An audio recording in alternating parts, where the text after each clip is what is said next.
L'info écho avec Capital.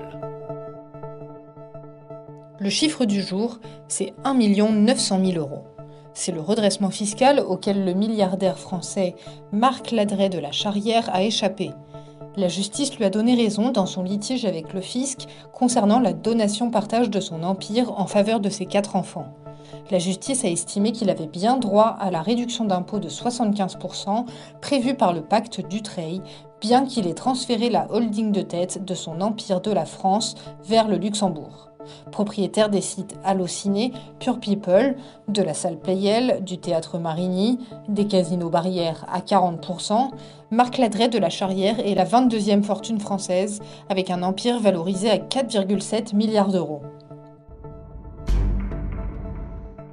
L'info pratique capitale concerne l'épidémie de coronavirus. Dès le 19 avril, la France recevra les premiers lots de vaccins contre la Covid-19 développés par Janssen. Très attendu, ce vaccin unidose sera d'abord administré à des publics restreints. Les habitants des territoires isolés, notamment dans les Outre-mer, seront les premiers à bénéficier du vaccin Janssen. Second profil prioritaire, les personnes en situation de grande précarité qui sont éligibles au titre de leur grand âge ou de leur état de santé.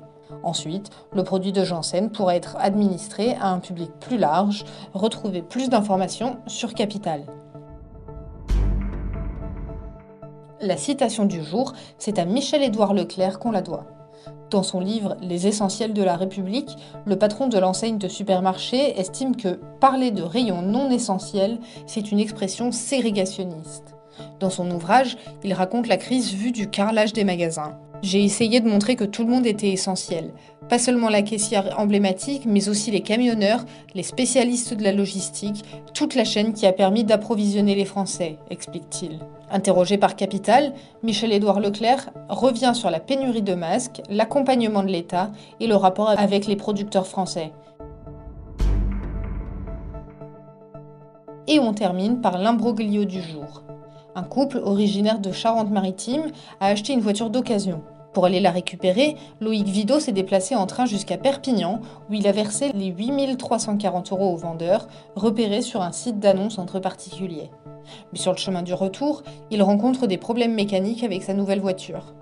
Le garagiste, sachant que son client venait de l'acheter, n'entreprend pas de travaux et lui suggère d'en parler avec celui qui vient de la lui vendre. Après expertise de cette Mini Cooper, Loïc et sa compagne ont eu la mauvaise surprise de découvrir que leur nouvelle voiture avait en fait été volée en Belgique 7 ans plus tôt.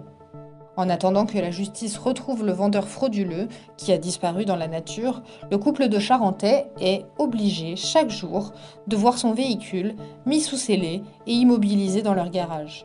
Comble de l'arnaque, ils doivent malgré tout payer une assurance chaque mois pour ce véhicule alors qu'ils n'en possèdent même pas les clés.